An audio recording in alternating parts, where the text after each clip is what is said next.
Hey guys, and welcome back to the Awesome Sunday Show. This is our 11th official episode. Woohoo! I'm Pat. And I'm Connor. So it's pretty sweet. I mean, within a month, we're already doing our 11th episode. It's a pretty awesome feeling. Yeah, I'm pretty pumped. You should be pumped too. You should actually come out tonight and not go in. That's how pumped I am. Maybe I will. Yeah, I think you should change your mind. In fact, you should if you want Pat to change his mind, you should like, comment, share the video, and Pat will start changing his mind about going out more. Yeah, maybe. All right. So anyway, we got two topics we're going to discuss today.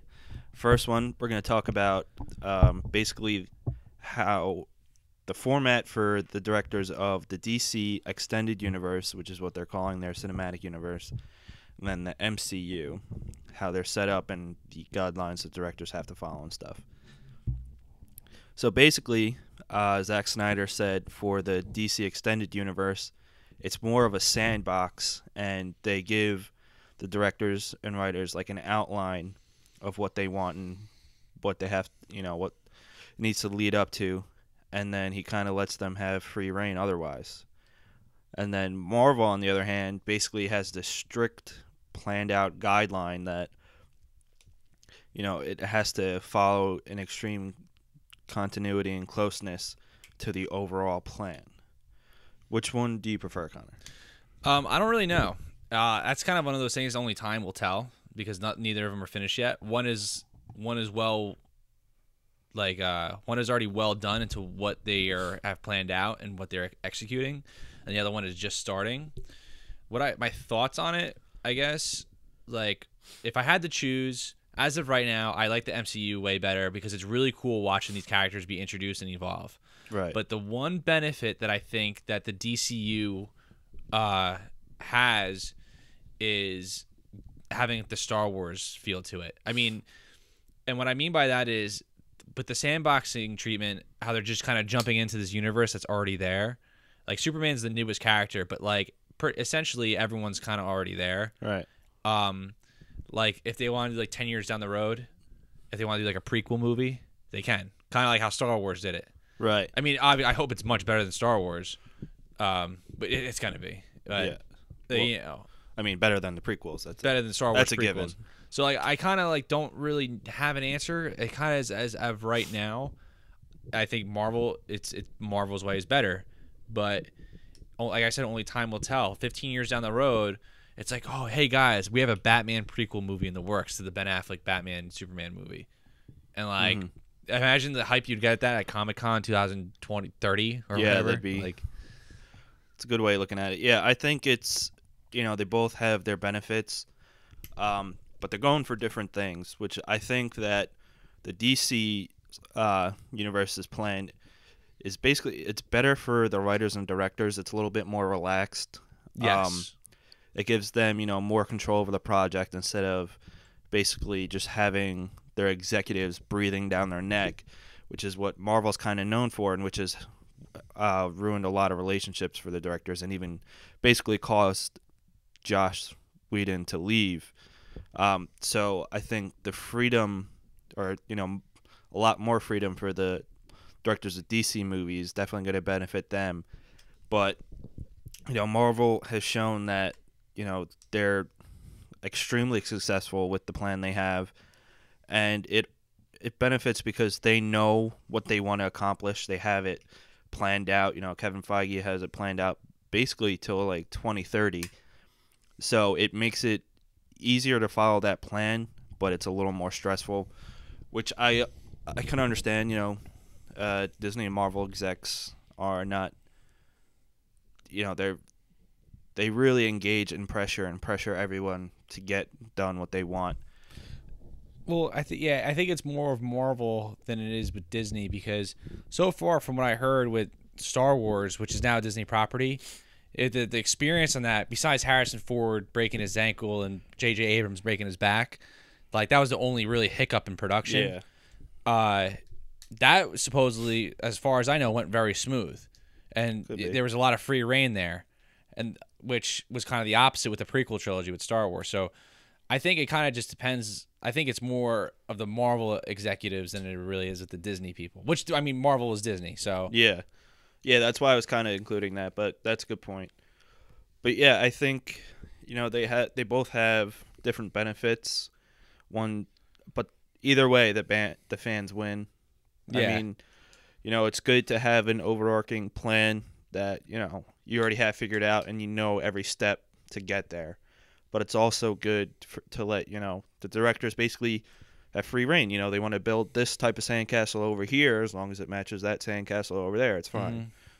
But I think since DC is just getting started with their extended universe, we haven't really seen exactly how well it's going to work, although I think it'll work out well. Especially, for the kind of the mix of movies they're doing, like going from Batman v Superman to Suicide Squad, which, Suicide Squad has basically some prequel history to it. Like, at the start of the Suicide Squad movie, Batman has already put all those villains away. Like, that's how Argus came to have them in their control, basically. Mm-hmm. Which I don't know if it's going to be stated in the movie or not, but Zack Snyder and David Ayer have said that.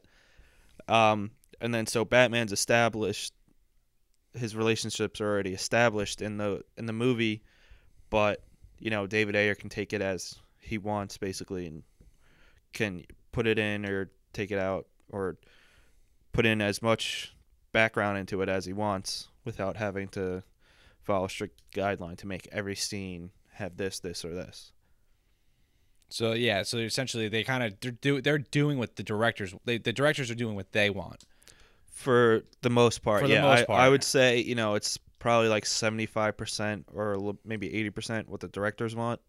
As long as it matches up to a certain degree. Whereas Yeah. with the Marvel, it's like I would be, if someone told me it was 50-50, I'd be like, no way. Yeah, I think it's probably the opposite. Like, It's maybe like 25%. Yeah, or something 25-75. I mean, I think with the Marvel directors, you probably get a hint of like maybe like the dialogue or the cinematography, maybe. But then yet again, like that's not.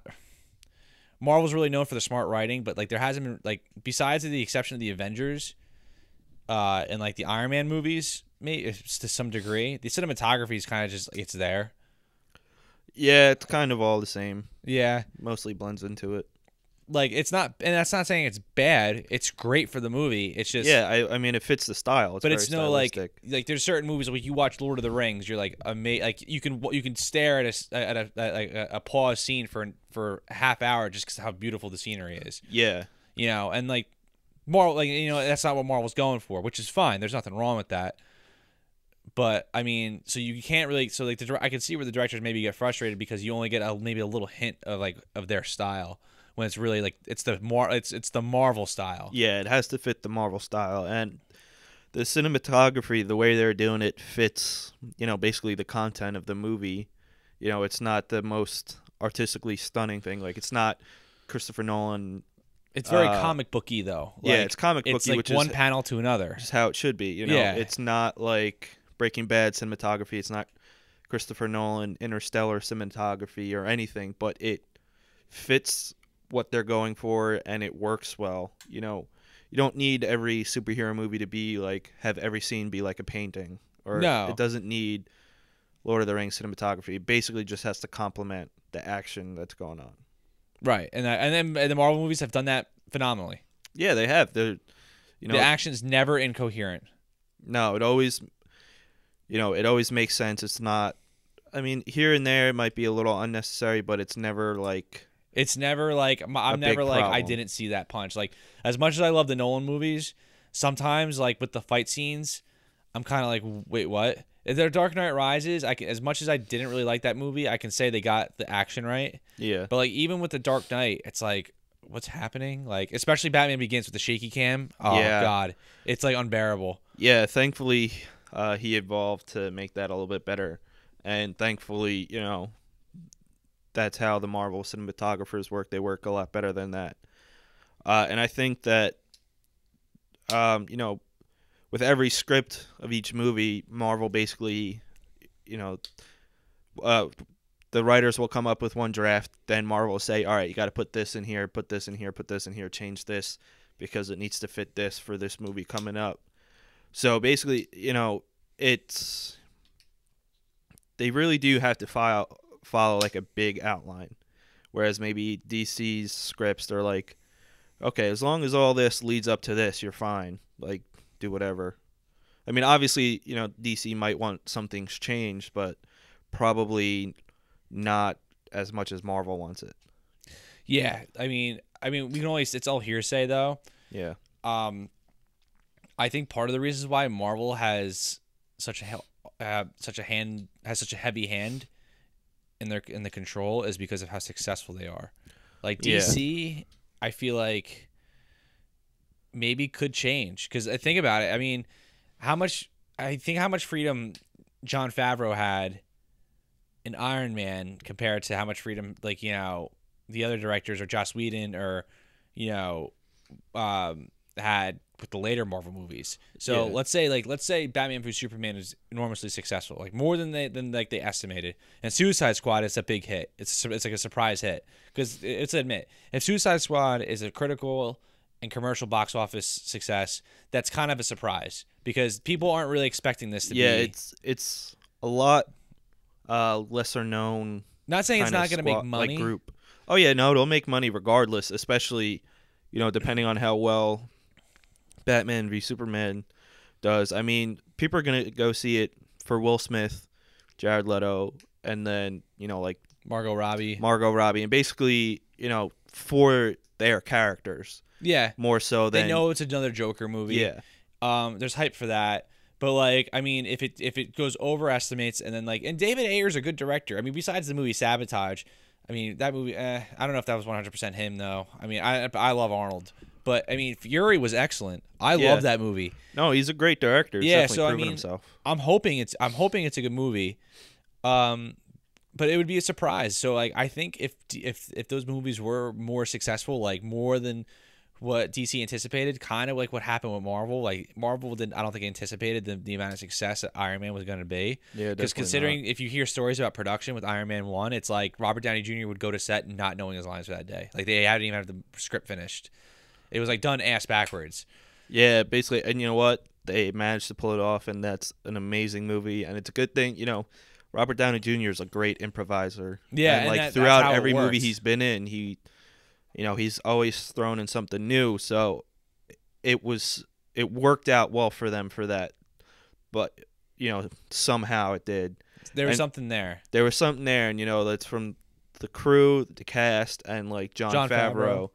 Just as Jinx is he's a talented writer and director, so it worked out well. And then Kevin Feige, this was basically like the beginning of his mastermind abilities. I think, like, to be honest, when I see a Marvel movie, I don't even like. That's why I was a little disappointed. Not disappointed, but kind of like I saw it coming with the. I didn't even really see it coming. I guess I'm just not surprised. Like the whole Edgar Wright thing with Ant-Man, because when I look at a Marvel movie, I don't think of it as like a Joss Whedon movie. It's like Kevin Feige presents. Yeah, that makes sense. And you know what? Given Edgar Wright's presents. I love Edgar Wright's style because the script and the movie itself, his style fits in. Like if you look at the Cornetto trilogy and Scott Pilgrim vs. the World, they're very specific styles, but they fit the movie that he's doing. Especially Shaun of the Dead or Scott Pilgrim in particular. Scott Pilgrim is a really underrated movie. It really is underrated. It's a great movie. I hate saying that about movies too, because I think a lot of people that say the movies are underrated usually aren't underrated because people know about it, how underrated it is. But Scott Pilgrim really is an underrated movie. It really is, and you know what? It was sick. Connor just threw a fart in my direction. It really is. Like, it's stylistically, it's a wonderful movie.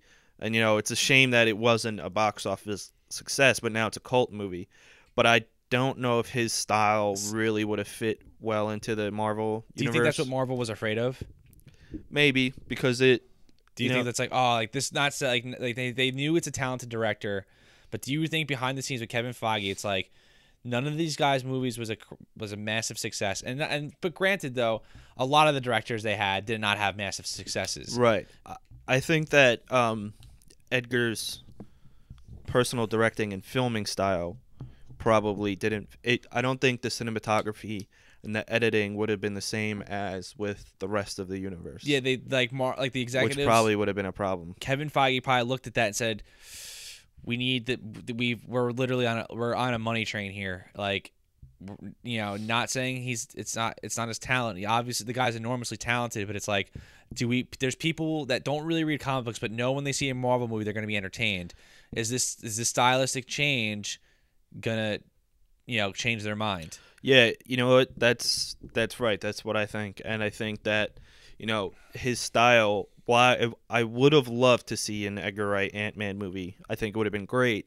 It really would have loved to see that. Yeah, like people like us. Yeah, it would have basically interrupted the flow of each movie because of how they're all shot and produced and edited and everything.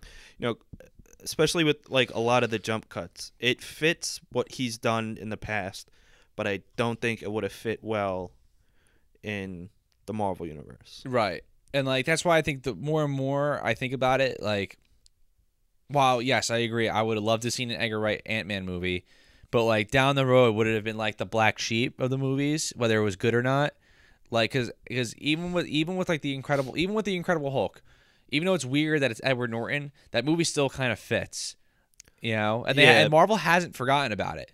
No, and we probably won't get another Hulk movie for a while, and that's because Universal still holds some rights to it. And you know what? It's kind of disappointing because at the end of the Incredible Hulk, basically the leader was created, but we probably won't be able to see. What's that actor's name? That is he's in so many movies. He's one of those people that's like just a character actor that you recognize his face every time, but he's you'll in never Oh remember Brother his name. Where Art Thou? Yeah, he's in that. He's shown up in like guest appearances for a whole bunch of stuff. Yeah, but he's kind of like an Alan Cummings. Yeah, whereas like it's like he's not like you recognize him and he's not in a lot, but when he's like really good. Yeah, so like that set up the leader. Basically, like his character became the leader. We just never got to see it come to light. Yeah, that's what I would love to see, that because that would solve George R. R. Martin's problem, which is our last week podcast. If you didn't listen to it, go listen to it after this one. Yeah, it would, and you know what? It would be a great change, and I would love to see Mark Ruffalo in a solo Hulk movie. Yeah, because Mark Ruffalo is a great actor, but then like you know what, like how. And when I would think of a Hulk movie, Hulk is the most different character out of all the Marvel movies. Oh, hands down. Like he's not really a superhero. Every Marvel movie that's come out so far has been a superhero. Like someone who stands for good, and then the Hulk's always been different. So going back to what we were saying with Marvel's approach and DC's approach, I feel like if there was a solo Hulk movie, that's the one movie that they would have to make somewhat different. There has to be some sort of tragedy, right? Throughout the movie, not just. I mean, like Winter Soldier was kind of the closest to that having tragedy throughout the movie. Mm-hmm. It still wasn't 100%, but that's got to be the whole movie. There has to be some sort of stylistic difference with that, in my opinion. Yeah, no, you're right. Because he's such a different character compared to the rest of the solo movies you've had on, because his character is very dynamic and it's literally a split personality, while all the other heroes, they're basically constant. They're very static. They don't have two different versions of themselves. You have the brilliant Bruce Banner, who's like cool, calm, and collected, and then you literally have him turn into a monster. Yeah, he literally becomes a monster. And like I guess that's where I guess that's where DC I think is smart enough to realize like a lot of their characters do have different dynamics, different characteristics, so they kind of might have to let their directors have free reign with a lot of stuff. Yeah, I think it'd be harder to control something like that. Yeah, because let's face, there's like Marvel Zombies, and there's the Ultimate Universe, but I'm not very keen on the Marvel Ultimate Universe, but for what I do know, the character origins are changed up a little bit, but not so much of the characters themselves, depending on who you're talking about. Right. Like, but when you get to like DC, there's like Earth 1 Batman, Earth 2. There's like, There's, I mean, they there's the there's like, there's so many different, there's Superman Prime, Superboy. Like, there's just so much, how many Flash are there? Like, it's just, there's so much, like literally almost every superhero in the DC universe has like a different type of personality or has been rewritten differently. I mean, look at Shazam. Like, it's just it's incredible. So like, I feel like DC knows that, and they're like, all right, we have to give some sort of free reign. Like, we have to let this director choose to see what they want in their universe, to see, as long as everything fits. Yeah, that's a great point. And you know what, DC, like, there's, going off the Flash thing, there's several different Isn't there like heroes who took up the Flash mantle. Then there's alternate there's basically multiple different there's like 5 Green Lanterns alternations. Yeah, and that's on Earth alone. Yeah, basically. And you think about it, there's, Jon Stewart being the best. Of course. Hashtag Jon Stewart. There's thousands of them, and every hero basically has 4 or 5 different alternate universe characters of themselves. So that's harder to control. I mean, I'm assuming they're going to keep it all within the same universe. They're not going to have like one Earth 2 character here, one Earth 3 there, one Earth whatever.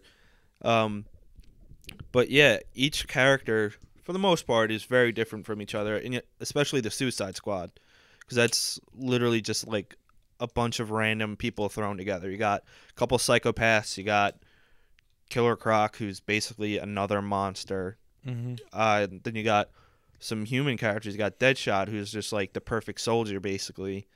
And then you got sociopaths. And then you have Amanda Waller, who is, she's kind of like a heavy-handed leader, and she's kind of sociopathic too, because she doesn't give a shit. I don't know if it's sociopath, but it's lack of. Well, I know. Yeah, that is kind of like having like lack of remorse, just getting the job done. Yeah. And it does fit, and especially like their villains. Their villains are even more like, like so different from each other that they can't keep it the same every movie. It needs to have some independence and some stylistic independence and decision independence. You know what I'm disappointed in though? The Black Manta's not in the Suicide Squad, the Aquaman villain. I mean, it kind of makes sense because they probably are going to use him in the Aquaman movie. Oh, I didn't think about that. I'm looking at that. I was like, I could really use Black Manta. Yeah, they're either going to use him or Ocean Master or both, which makes more sense not to put him on the Suicide Squad movie. Okay. And you know what? There's some big characters that would fit on the Suicide Squad, but would serve better in larger roles in individual movies or in Justice League movies. Good point. Yeah. I just like that villain. Oh, he's a great villain, yeah. Especially in Justice League Throne of Atlantis, the animated movie. I haven't seen that one yet. It's a good one. It's basically like the origin of Aquaman. And yeah, Ocean Master's in it and Black Manta. It's really good. Just check it out. But yeah, like, I think while the full lineup of the Suicide Squad, there are some weak points. The ones that they chose do make sense because other than, well, the Joker's technically not on the Suicide Squad, but he's in the movie. Like, they're not fit to carry, be the main villain of certain solo movies. Like, they kind of fit better in the team than they would, if you had, basically Deadshot be the main villain of a Batman movie or a Green Arrow movie or anything like that. Yeah, I think you have a good point there. Deadshot, I disagree with a little bit, but the other villains, I agree with you. Deadshot, I feel like could carry over to a Batman movie. But as the main villain? Not as the main villain. Okay, yeah. I think Deathstroke could be a good main villain. Definitely Deathstroke. I think he would actually. I would love to see a Batman movie where it is Deathstroke as the main villain. I would too. I doubt that we will see that in the relative future. I think it's gonna be like the Joker. Because but maybe in the Cyborg movie, because Cyborg, is a major player in Teen Titans, and Deathstroke is a major Teen Titans villain. Or he could appear, somewhere else. He could even appear in the next Batman solo movie, depending on how they go with the Joker and Suicide Squad. Yeah, but I just can't imagine that with the success of the Dark Knight, like I feel like that's one of the things Warner Brothers is gonna have control. It's like, all right, no, Yeah. the Joker has to be in this movie, and it's not a bad thing. But it's like, how many Batman movies are we gonna get with the Joker? And it's kind of like, I already like what DC's doing with their universe to a certain degree. It could work out for them in the future better for like what I thought maybe what they might do, but it's like, if you want to do like a Batman prequel movie where it's like 20-year-old Batman, that's when I would want to see the Joker. It's like, dude, it's an older Batman. Deathstroke is technically like an older character, like mid-50s or something like that, depending on what you're reading. I mean, I know in Injustice Gods Among Us, he's got like gray long hair. He's older. And in Batman Arkham Origins, excuse me, just sneezed. Yeah, I think if there was a solo Batman movie with Batfleck, I would love to see Deathstroke as the main villain. Yeah, he can carry a movie. Yeah, because he's just an incredible villain. And you know what? He's a really good anti-hero too. If you think about it, like there's times where he, especially it depends who hires him. Exactly. He does what the money pays him to do. Yeah, if someone pays him money to save somebody, yeah, exactly, he's gonna do it. That's why he can fit well as the main villain or one of the main characters in a Batman movie or something like that. And the prequel thing you've brought up multiple times is great. It's great. The DC universe is set up way more for that. And like in our last podcast, we talked about how we'd love a Black Widow movie, which would more likely than not have to be a prequel. Like if Marvel had any freedom for that, we could probably get a Black Widow prequel movie. But there's, with DC's universe, the way they have it set up, they can do a prequel movie, or hell, they could even do like a movie from like a future era, like a Batman Beyond movie, which would be fucking sweet. Batman Beyond is one of the best animated shows. I love that show. Hands down, dude. It's awesome, and I would love to see a Batman Beyond movie. Yeah, it's so good. Like, I think the whole series is on Netflix. Yeah, it is. And you know what? Before the Christopher Nolan trilogy, Batman Beyond was one of the possibilities of the next Batman movie they were going to make. I mean, I'm happy that the Nolanverse happened. Oh, yeah. That's great. But at the same time, Batman Beyond movie.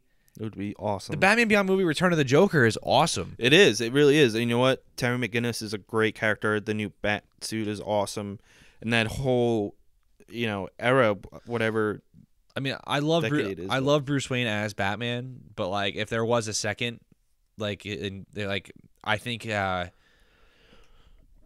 like Dick Grayson like being Batman for a little bit that he was, I think Terry McGinnis is the best choice. I mean, technically he is Bruce Wayne's clone. Yeah, basically his clone. Whatever. So that's why, I mean, he's like, it's like Amanda Waller says the best in the show. You may not have his brain, but you got his heart. Yeah. And like that's why I would love to see a Batman Beyond movie, because you wouldn't have like the tactical, always knows everything Bruce Wayne. You would kind of have a Batman that is Batman personality wise, but like he's still like, oh my God, like what do I do? You know? Yeah, it would make for, a very different dynamic of the character. And I would love to see just like a crotchety old Bruce Wayne, yelling at him. Yeah, because old people are awesome, especially like mean old people. As long as they're not being mean to you. So like imagine like an old Bruce Wayne, dude. He's probably pissed every day. Oh, he just wakes up and he's like pissed. That's it. Yeah, and you know what though?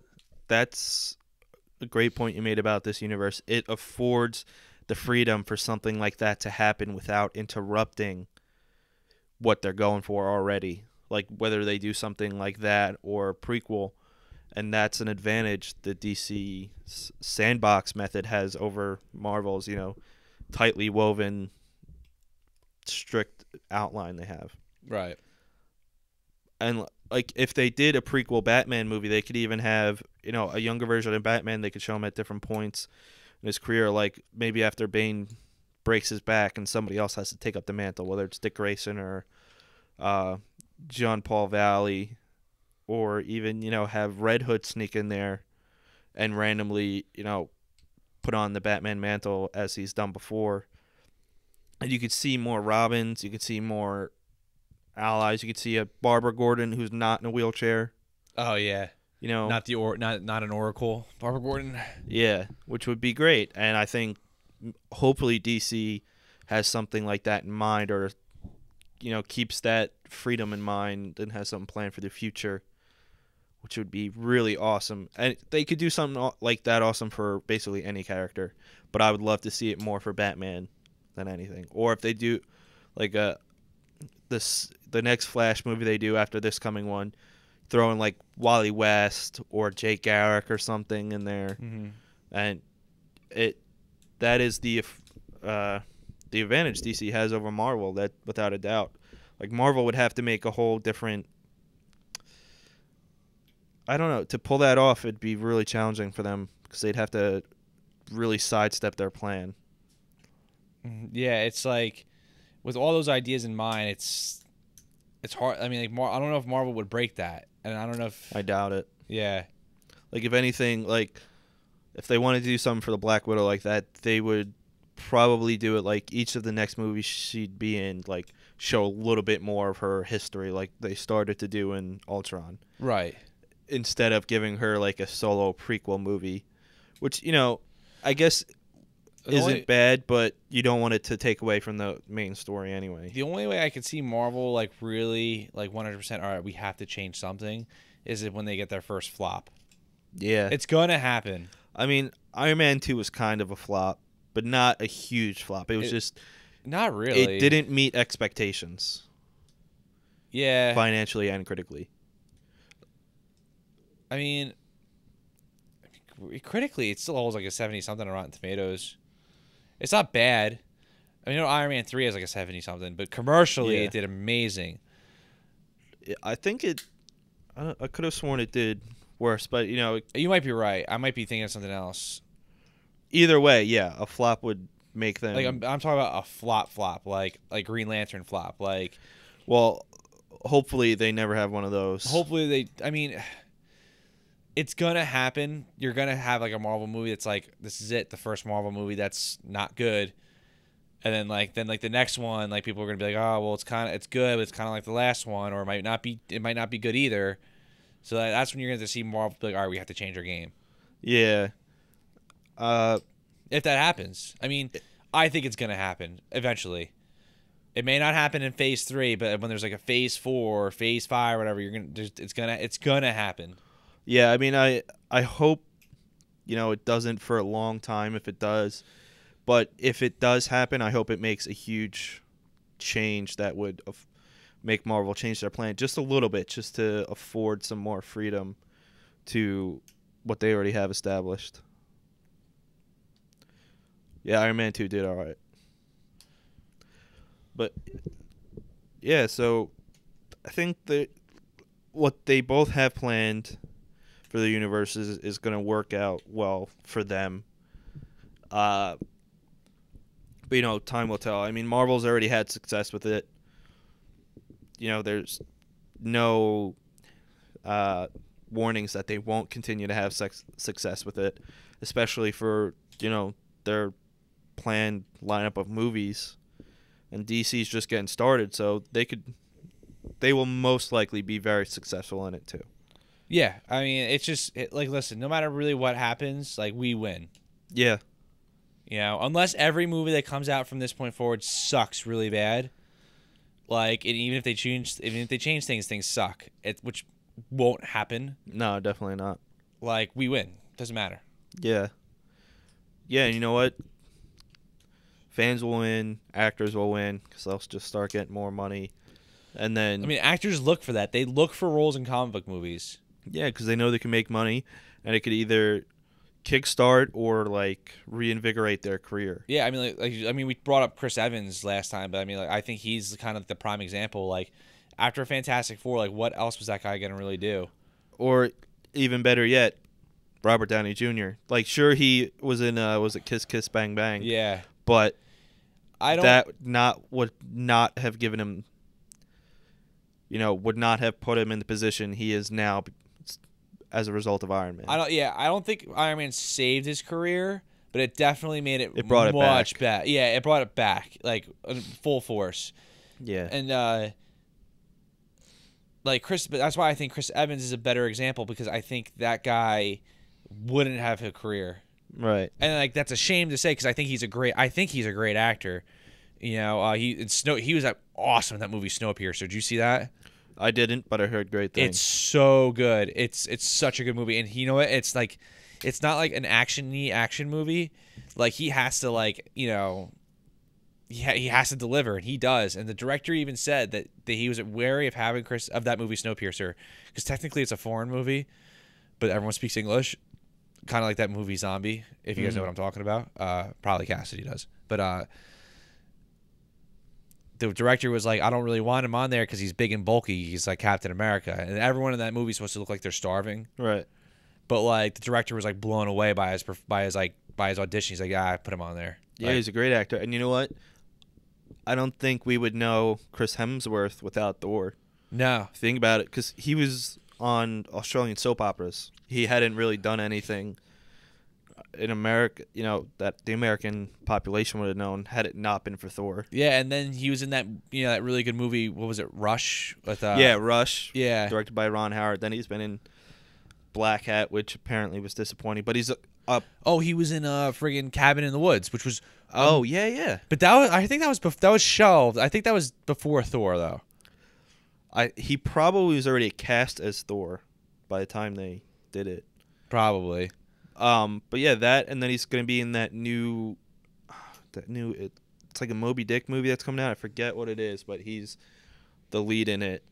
It's some sort of like Moby Dick based movie or something. Yeah, I mean, look at Henry Cavill now with Superman. I mean, that what that guy was in Beowulf and Grendel, some like crappy independent movie. Oh yeah. And I think he was in a couple other stuff too, like kind of like whatever's like. Yeah, nothing big. And like now he's like he's getting out there, like, so, like you saying I think the actors win more than anybody. Yeah. I mean, the fans win no matter what, because we're getting what we want, but the actors are like really the ones that are like, if you get on a comic movie and it's successful, that's it. Yeah, definitely. Everything comes in. It's just that's just the way it looks like. Definitely. And you know what? Some of the directors I definitely think will benefit. Jon Favreau, I mean, after the success of Iron Man, he was able to make Cowboys and Aliens, regardless of how not good that movie was.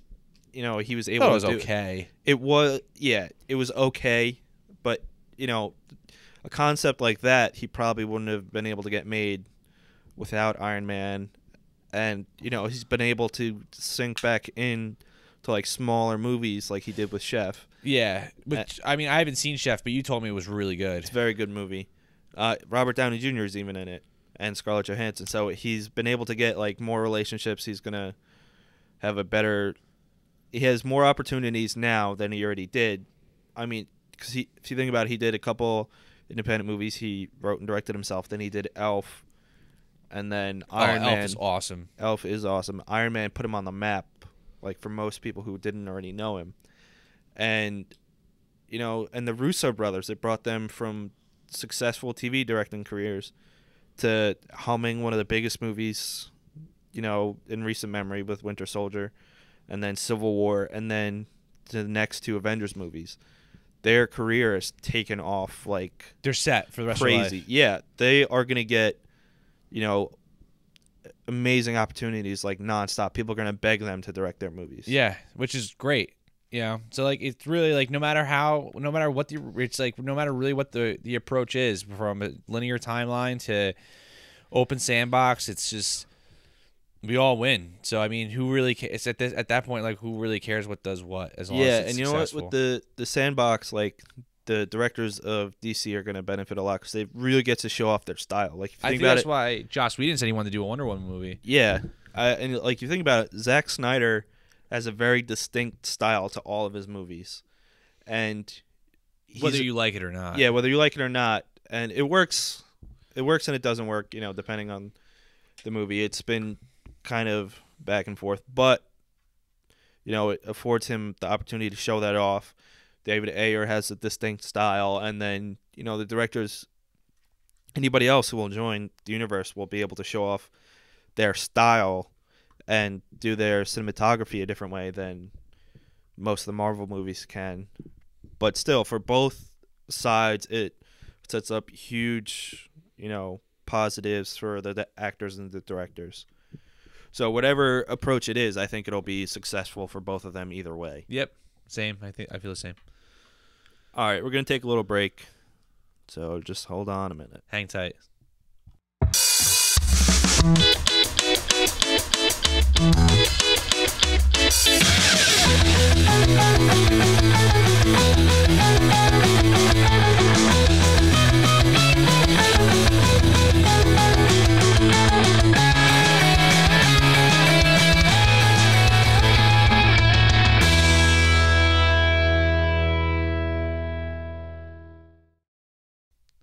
Hey everybody, welcome back to Austin Sunday Show. Hopefully you didn't turn us off and jump out the window and kill yourself. You're still listening. There's at least one person who did that. You really think so? Definitely. All right. Is it one of us? I mean, we're still here. Oh, cool. All right, cool. That's good to know. I mean, unless you're not real.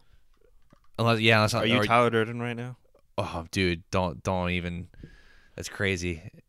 I feel like I have a beautiful mind. Having some schizophrenic. Oh gosh. I like it. The microphone disappears, turns like a snake. Yeah. All right. All right. So this topic is me and Pat. What we think. What it doesn't have to be comic books or anything really besides a video game. What video game we feel like would be a great movie? This might be a little bit more relatable to some people because I know some people have said they try to listen to our podcast and they give us views or whatever, but they don't really get what's going on. So hopefully this is a little bit more relatable, and we're sorry if anything else isn't, but that's the nature of our podcast. So. And let's not just restrict it to movies. I feel like we can think of TV or series. TV series. Yeah, there are definitely because some there's definitely one I think would be a great TV series. One in particular. When it comes to movies, I really feel like I know what you're gonna say, Pat. But what do you feel like would be a great movie? You're thinking I'm gonna say The Last of Us, right? Yeah. I think that would be better as a miniseries, to be honest. Okay. Because think about it, it's a pretty long game, and I think that you can get like 1 or 2 episodes of each area in the world, and you could really develop the characters better than you could in a movie. Think about it, like the beginning of the movie, you could have, Joel with Tommy and his daughter going on. Then you could even show some more background into Joel and Tess's, smuggling opportunities, and I think that each chapter would serve better as an episode than cramming it all into like a 90-minute, almost 2-hour movie. Yeah, because I know they're making it into a movie. They're trying to. Yeah, they're planning on it. I could see it working as a miniseries though too. I feel like for me, I feel like they can go either way. I feel like they can make a movie out of it. Oh, I think it'll be successful either way. It'll be great either way. But I personally, if I had the decision to make, Naughty Dog hit me up, but I would like to see it as maybe like an 8 or 10 episode miniseries with, then you could put in the Left Behind DLC somewhere in there as like as a TV movie, or just like in the middle of the season, or even as like a Halloween special. Ooh, like say they did it on HBO or Netflix or something. See, throw that in there. Now, yeah, I think the more you talk about it, I think the more I agree with you as a miniseries. I think as a standalone movie. Or movies, if you want to do a trilogy, I think Uncharted would be awesome. Yes. I definitely believe those movies would be great. They could be this generation's Indiana Jones. Yeah, which we need because the Indiana Jones movie that came out in recent memory was trash. It was worse. It was horrible. I don't care what you tell me. Piece of shit. That movie sucked so bad. Everything about it was terrible. It just was not. Dude, Harrison Ford pissed me off, and I love Shia LaBeouf, but that he was not good in that movie. Fuck that movie. Yeah, the South Park episode captured that perfectly. That's exactly how I felt, and like, oh my god, that movie was so bad. But yeah, we need like But I mean, Uncharted already really is this generation's Indiana Jones because those games are incredible. Yeah, but for people who don't play the games, I think they'd make great movies because the stories are awesome. The characters are awesome. You think about it, like Sully and Nate together are a great dynamic. Mm-hmm. Then you throw in like the villains, the side characters, and everything, and each one could be a great standalone movie without And I feel that forcing way too about much. Gears of War too. Gears of War could definitely be another good series. I don't think Halo. I mean, people want the Halo movie or Halo TV series. I don't think that would work. I think Because that'd be the Master most difficult. Because Master Chief is. There's no like you don't see what he looks like. There's no like really definitive. There is a past to him. You would have to really be based off the books if you really wanted to do something. I mean, also too. Granted, I could be wrong. There's people that are probably screaming at their whatever they're listening to, saying that's completely wrong. See, I think Halo has great possibility for a movie, but it'd be the most difficult to do. Yeah, I'm not. Yeah, you're right. There's nothing that's out of the realms of possibility, really, if you think about it. But as far as difficulty, like Super Mario Brothers movie, there probably is a way to make a great Super Mario Brothers movie. I think they already did. I don't know what you're talking about. That movie is great for different reasons, though. It's great because it's so bad. Yeah. It's like the worst movie ever, and that's why it's great. But like I think like Uncharted and Gears of War would be great movies. Like if they had to do like a series of it. Definitely. I think as far as for me, television series was that rumored Netflix Legend of Zelda. Yes. I really, in my heart of hearts, think that you can do that. I think so too. Netflix and then can do it. with all the different games they have, you could basically make a season out of each game. Yeah, and like almost like True Detective it a little bit, like have like each season be like anthology. a new, like have like a new story. Like I know a lot of them are the same. So like, but Zelda 2 is different from Zelda 1. There's the Ocarina of Time. So like one season, like the first season can follow the first game, and then the second season is like it's this new generation, like it's new places to explore, and then you have the Ocarina of Time. So some episodes he's like a little kid, and some episodes he's an adult, and that's the two. Like that's the difference too. Like you could have a child star be like this is the link of this, right. And then like it's like oh no, we got a teenager now, we got an adult. Like I really and like I strongly believe when there was that whole like rumor filled like I would have loved for that to have been true. Yeah, because I'm a huge Zelda fan. Like I am like shout out to Dentino because I know he's a big one too. I love Legend of Zelda. That's one of my favorite video game series of all time. I've beaten Ocarina of Time at least 5 times. My favorite one still to this day though is Wind Waker. I think that's the best one. That would be my favorite one. That's the one that and like you know what? That's another thing too. The possibilities are endless with that. Like, there's so much you can do with it. If they wanted to make one season live action and they wanted to do like a Wind Waker, they can make like one season a cartoon. Yeah, and then like I know that's like going. That's kind of like a big difference, but given the anthology nature of the Legend of Zelda series, it would work. Yeah, that's why I just it's more of me just wanting it, but I really think it could work. I could do it. I know I could do it. Like I just want to go back to Uncharted real quick. Nathan Fillion as Nate. What do you think? Who is that? Nathan Fillion? You don't know what Nathan Fillion is? The guy from Firefly, Serenity. Oh, yeah. Yeah. Oh, okay. Yeah, him as Nate, and then Burt Reynolds as Sully. That is perfect. Right? That's like perfect. Yeah, there you go. Naughty Dog, do it up. Pat, hire him. Pat McNellis, Brick, New Jersey. Naughty Dog sent him a letter, and Nintendo, hire me. Yeah, there we go. Think about it. But if The Last of Us, when The Last of Us becomes a movie, I think once it's successful, that could set up Uncharted movies. And I think they should go that way. For other... Going off the anthology idea you had for Legend of Zelda, I would say one for the BioShock series. Okay.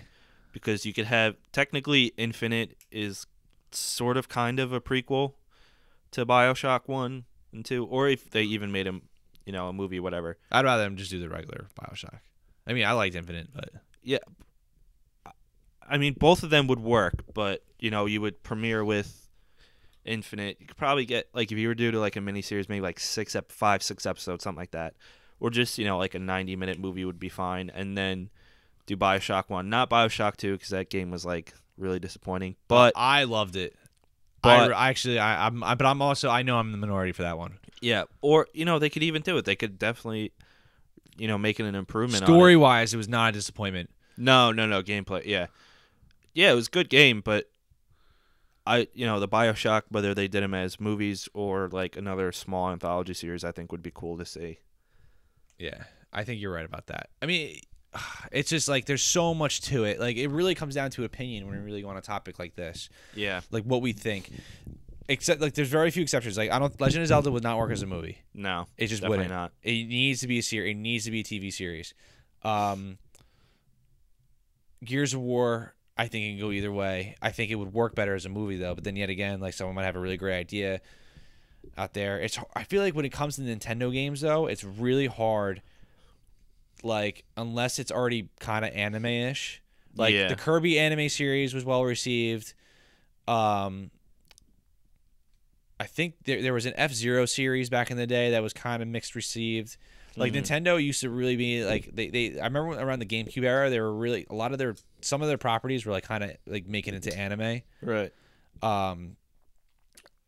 I know like when around that time when Sonic Adventure 2 came out for Dreamcast and then when it was later ported to GameCube, they had that Sonic. It was what was that Sonic series called?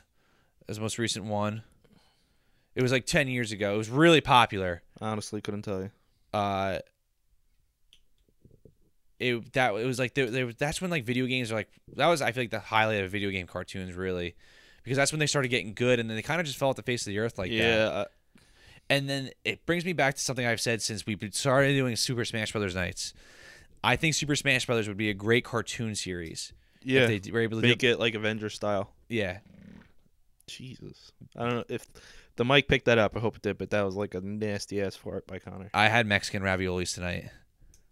I didn't even know that was worth a thing. My dad made them. They were so good. They're so good. But no, the mic. There's no way the mic picked that up. Oh well. Let's see. I mean, there's like a lot of pretty good choices, although it's very risky because video game movies could go either way. They suck. They all suck. And we have except for the Mortal Kombat movie. But I mean that movie sucks, but like we like it because it's terrible. It's so bad that you can't help but like it. The fight, like the only thing I can say positive is the fight choreography is really good. Yeah, and I can't say that about the Street Fighter movie, which I watched recently. Oh my god, that movie was fucking terrible. But that's another movie. It's so much fun to watch because it's so bad. You ever see the Tekken movie? No. Oh god. Shout out to John Pedalon. Me and him watched that movie, and we were like, "What is this?" Like it was horrible. It was one of the worst movies I ever saw in my life. But yeah, they all suck. So it's like I really would like how, there was a renaissance of comic book movies. Like I would really like to see like, it's not even a renaissance because like a renaissance is like a rebirth. I would love to see like the starting stages of like successful video game movies. The closest one really of recent memory was like Prince of Persia. But like that movie still kind of sucked, but it was like a step in the right direction. It was really tropey and like annoying, but like the set design was great. There was attention to it. There's attention to detail. It wasn't a good movie, but it could have been way worse. It could have been a train wreck. It was definitely a flop. But it had some good things going for it, but it's really risky. I mean, the Assassin's Creed movie's coming out at some point either this year or next year or whatever. Michael Fassbender, right? Yeah. But that'll show how like see it's like if something can or cannot work. And you know what, the Assassin's Creed has a pretty good chance of working, especially with a star like that, and he's producing, but it's still a big risk to take. And you know what, though, as games become more and more cinematic, like in the style of The Last of Us, I think more of them would have a better opportunity and better content to be turned into a movie. Mm-hmm. I mean, there's some classics that would be cool, but I think that if anything would be made into a movie, it'd be the newer games that are coming out. Yeah, because a lot of the newer games that are coming out are more cinematic. Yeah. So, I mean, that's why it's so hard to make like video games. Like, it's a lot of Nintendo games. I'm the biggest Nintendo fanboy you'll meet. Like, Nintendo is my go-to entertainment. It's just like games of everything. Like, I live and breathe Nintendo. I love PlayStation too, but I agree in the sense that like besides the Legend of Zelda series, a lot of old school games and like even like Sonic and even stuff like Sonic 2, it's hard to make into any type of other entertainment because there's really like no story to it, and that's fine. Like with Mario, it's always you're saving the princess. Yeah, it's kind of the same game to game. And like with Mario, even though Super Mario series is my favorite video game series of all time, if I had to choose a series to play for the rest of my life, it would be that series. But those games are genius because of the level design. Yeah, that's what makes them. And that's what Mario is. Anything. Mario is all about level design, and that doesn't translate good into a movie. Legend of Zelda, there's a lot of story there. There's so much story. Yeah, there's like, a lot of story, backstory, a lot of history to it. Metroid would be a really good example, though.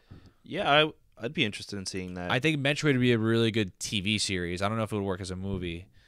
But you're right. I absolutely agree. A lot of the newer games that are coming out are much better examples of what you could do with a movie. Yeah. Another one I thought of would be Red Dead Redemption, which I think, would be...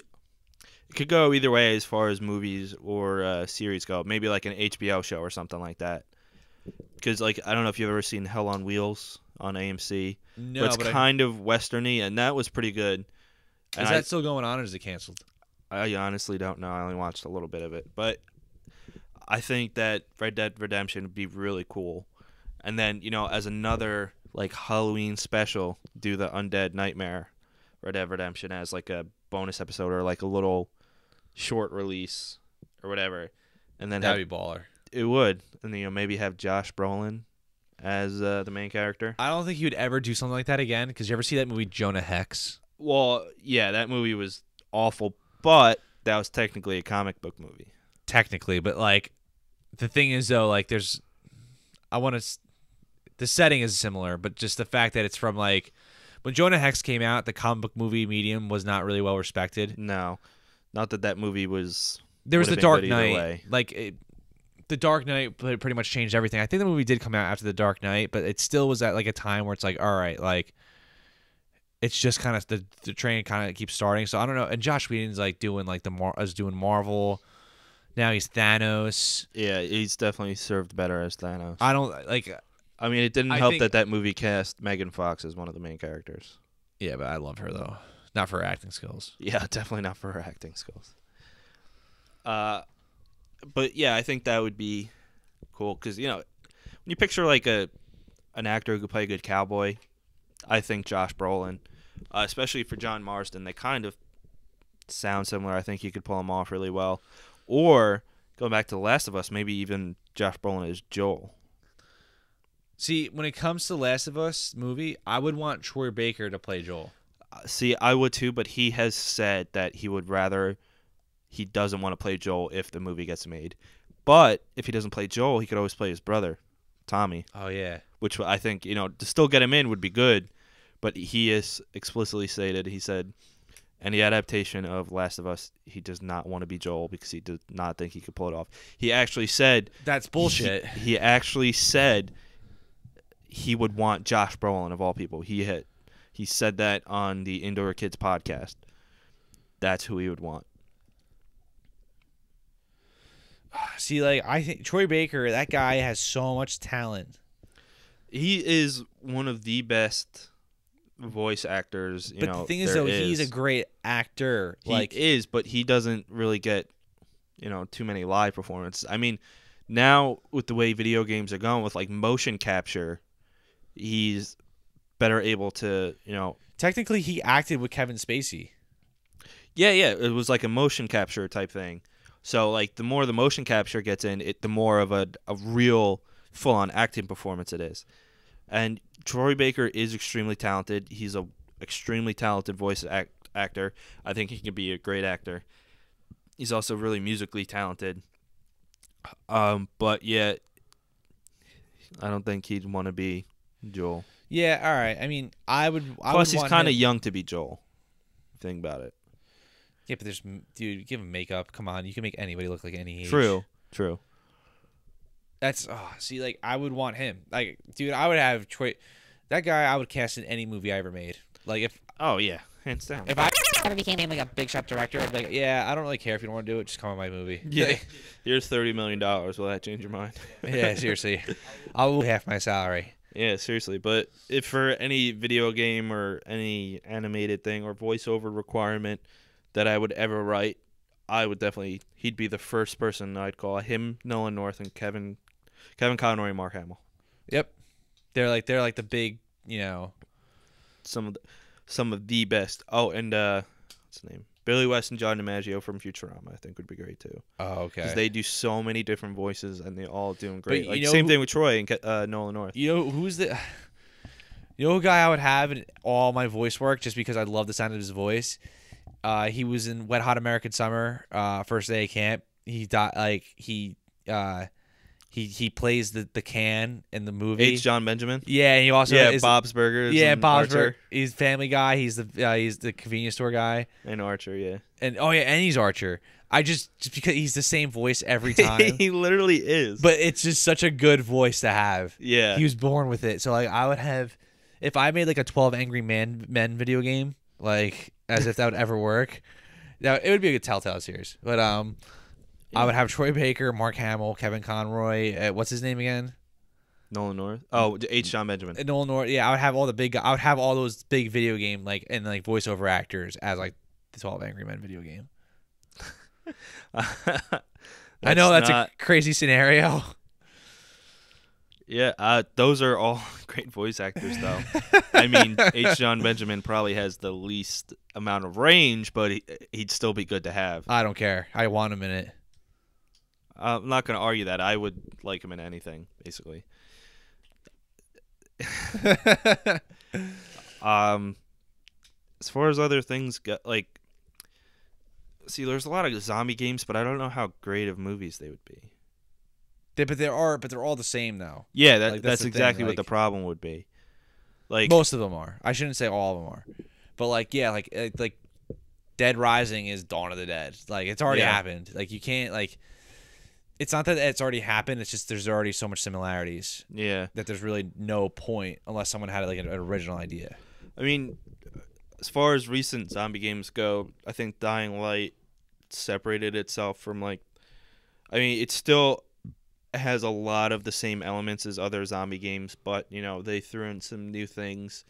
But I don't think I still don't think it would translate well. I don't think a lot of zombie-based movies, with the exception of Last of Us, which technically aren't zombies, would translate well. I agree. And it's kind of hard to decide because like a lot of older games are great because of the gameplay, not necessarily because of the story. But the thing is though, like, yes, it's not necessarily because of the story, but there was story, like, and a lot of it was due to your imagination, and that's why like it's not that it's bad, it just doesn't work well into a movie because the problem with the Super Mario Brothers movie really is like that it was an interpretation of what someone saw. Yeah. Like, 'cause a lot of those games back then, like, really could have been anything. It's just because it was graphically inept to give you the full design of what the designer wanted. True. So, like, I kind of can see someone, like, looks at a Goomba on the NES and was like, well, how do we make that into a movie with the technology that we have? And it's like, all right, well, let's just, you know, get these guys with little heads. like it sounds stupid now, but like at that time, like I can kind of see like what someone was thinking. Like, right, they looked at like, how could we make a freaking movie out of this? Mm-hmm. You can't. So you had to kind of do your own thing. Like now, like the work is done. Like you just have to get people that look like that. Right. So going from video games that you think would be good movies, what directors do you think would be good to adapt? Man, I mean, you don't even have to identify them to a specific movie if you wanted to do it to like a genre or just in general. I think like when it comes to like a Legend of Zelda TV series, I would really love to see like a Peter Jackson attachment to it. Just because he has But experience in it. pre-Hobbit Peter Jackson, like Pre-Hobbit back when Peter he Jackson. did Lord of the Rings. But at the same time, though, not really, because the problem with the Hobbit movies is that there was way too much, Yeah. and like a lot of it didn't make sense. But the thing is, though, with the TV series, he has full reign to do that. True. So I think that actually worked to his benefit to how he directs. I think yeah. Peter Jackson is the best television director in a movie director's body. And that I don't mean that in a bad way. I just say that after seeing all 3 crappy Hobbit movies, and like I didn't like those movies because of how much was just stuffed in there. I felt like I took a bite of a steak that was too big and didn't chew enough, and that's really how I felt when I watched those movies. Right. And I feel like with the television series, that's not the problem. That can't be a problem, really. Like, look at the Flash. Like technically, if you look at the Flash. It's 45 minutes an episode. That's like an 18-hour long movie. Yeah. But it works. Yeah, that's true. And I think that's what Peter Jackson needs. I would love to see Peter Jackson do the Legend of Zelda television series. Okay. And then I guess for what movie did I say again? I guess I said Uncharted, right? Yeah. With Uncharted, I would love to see like Joss Whedon and the Russo brothers. Yeah, I would say either those or Spielberg. I don't know. I don't think I really want Spielberg. Like, I love Spielberg. I think he needs to step away a little bit from the action genre and go back to doing movies like Lincoln. Okay. Fair enough. I think there's a new generation coming up that kind of needs to take the helm, the Ed Helm. The Ed Helms. Yeah. Yeah, I can't really argue with those choices. They're pretty good. I don't think I'd have. See, what about for The Last of Us? Danny Boyle. It's a good choice. I know I don't think he's a gamer. Mm-hmm. But I think if you gave him the game and told him to play it and learn it, because he's such a talented director, right? I think he'd be able to grasp the concept. Yeah, it's a good idea. I really can't think of anything off the top of my head to suggest otherwise for those directors. To be honest, or maybe even like J.J. Abrams directed maybe one of the Uncharted games or something. I think if there was like a Metroid TV series or movie, because it's like a strong female character, I would love to see Joss Whedon do that. Definitely. I think he would definitely bring out the best in that. I don't know. There's a lot of good choices. I mean, and none of it will ever happen because we said it. Yeah, I know. If anything ever we said did happen, you do realize our podcast would probably blow up. It fucking better. Yeah. So we might as well just have like a 2-hour podcast of just listing people. Like, we were right. Hashtag we're right. Yeah. Like, this person will do this. This person should do this. This person do that. And then we'll be discovered, and then we'll make millions, and then we'll start being the head writers and creative executives of different studios. Yeah. Oh, that would be great. Except how like they're like we would be charging for video games. Yeah. Video game and comic ideas, I think. Yeah, but I still stand by the Super Smash Brothers animated series, because if you did that like an anime, like not like anime, but like kind of like inspired anime, like how like Avatar: The Last Airbender was, right? Like that type of art style, and like, I mean, or even they already did it. Like if you were a Smash fan like I am, and you saw the promo video for the introduction of like the Kid Icarus characters, it's Pit versus Link, and the animation is incredible. Did you see it? I'll show it to you after this podcast. I don't think so. It's saved right on the Super Smash Brothers disc. It's so cool, and like I'm like, and then like in Super Smash Brothers Brawl, there was kind of a story of how everything worked together. And even if you go back to 64, Super Smash Brothers started as like a kid playing with his toys and having them fight, and like the final boss is Master Hand. So like the whole TV series could be like a child's like having all these Nintendo toys, and like it's a child's imagination of like how they fight, and like that would work. And like it just because like come on, would you like when you watch like shows like Justice League Unlimited or like other animated superhero shows like Young Justice or something like that. It's so cool seeing those characters fight each other. Yeah, it really is. Like I would love to see. It's like there's an episode where like Link has to fight Bowser and then Mario has to fight Ganondorf. That'd be cool. I think that's Smash Brothers could work very well like that. Yeah, there was already Kirby animated series, and there was already an F-Zero animated series, and there was a Sonic one too. Yeah, and I think it could work well like that. Another thing I just thought of, I would love to see Guillermo del Toro direct a video game movie. Oh, I think it's really a shame what happened to him with Silent Hills, actually. Yeah, that was a real bummer. That was, yeah, and like him and Hideo Kojima still want to work together on something in the future. They should. They became friends through that. Yeah, like I could see him directing something that's like really like a great horror or like really gothic horror or something like that, like maybe like a Bloodborne type thing, and then like something along the lines of Silent Hills too. Like a survival horror game, maybe. Yeah, something like that. Like if there was I liked the first Silent Hill movie. The second one, if he did like an Evil Within movie, or that'd be cool. Oh, that'd be a good one. Yeah, or if they wanted to reboot the Resident Evil series better. Yeah, I think you know what, I'm kind of bummed by the Silent Hills thing, but I'm really upset about that. You know, he has one of the most creative like minds when it comes to shit like that. Yeah, and that's why I think like you have Hideo Kojima, who's such a grand. He's like a Nolan. He's like a Chris Nolan of like the video game world. Like he tells grand stories. Yeah, and then you have someone with like deep imagination and like deep love of art, like Guillermo del Toro. Like that's like having the best starch and the best meat, and you put them together, you get spaghetti and meatballs. And and who doesn't like spaghetti and meatballs? Losers. Yeah, that too.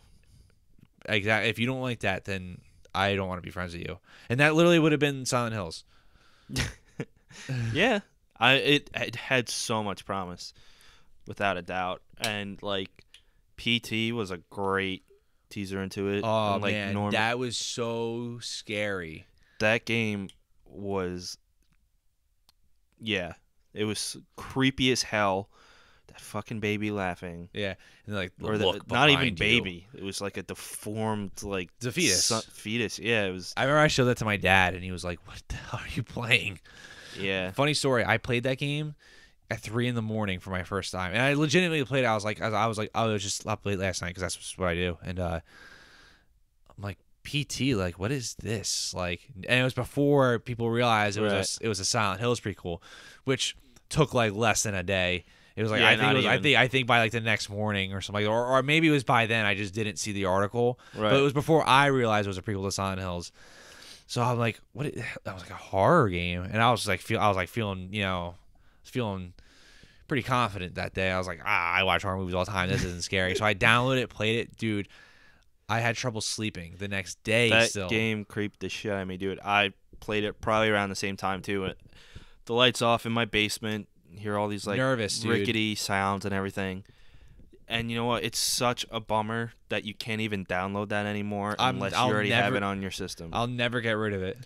I think I might still have it on my PS4, but I could be wrong. But if I don't, it's a bummer. Yeah, dude, Konami's really fallen from grace for me. Like as far as a development studio, just what they did to that game, what they did to Metal Gear Solid, what they did to Kojima. How they treated Castlevania over the years, what they did to that director. So, that's another video game series that would be a really good movie/TV series. Castlevania. Yeah, I can see that. I think Mega Man would be a really good cartoon too. Wasn't there already a cartoon? I think there was actually. Yeah, well, there were several. But I think there was Mega Man Battle Network series, which was really good. That's when we were like kids. Did you ever play the Mega Man Battle Network series for Game Boy? No. You should buy a Wii U because you're doing that wrong already. And then they have Game Boy Advance games on the eShop there. Okay. And they have the Mega Man Battle Networks 1 through 4, which are the ones that matter because after that they just suck. 1 and 2 are phenomenal. It's like they're kind of like they're not like straight up RPGs.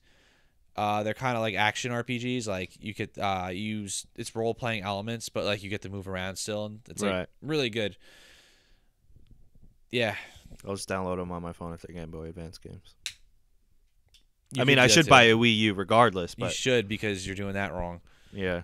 Even though the NX is coming out soon. Oh yeah, yeah. Some games are already apparently being developed for like certain release specs. Supposedly Dragon Quest, the next Dragon Quest game is an NX game and PlayStation 4 game. I forget what game I heard the other day, but like they're developing it already for the NX. They got certain specs that they have to, that they need to adjust to, and then I guess tune their engine to. Yeah, I fucking forget what it was though. I wonder. I really wonder about NX, man. Like what it's like. I know they'll probably announce it later on this year, like officially. I think it's gonna be like an E3 You think so? It could be.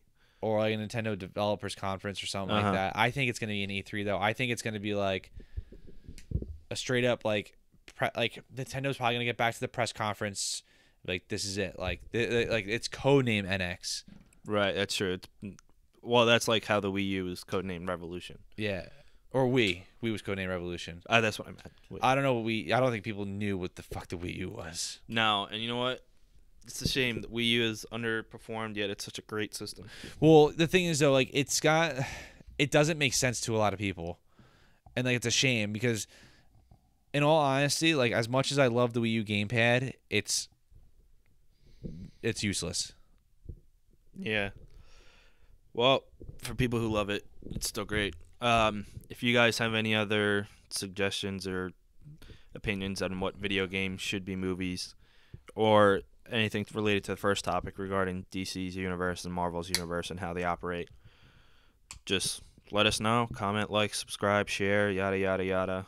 Connor will do certain things I may or may not watch and film for you. Also, too, we're gonna start a hashtag trend, hashtag handlebar mustache for Pat, because we're having a real handlebar mustache.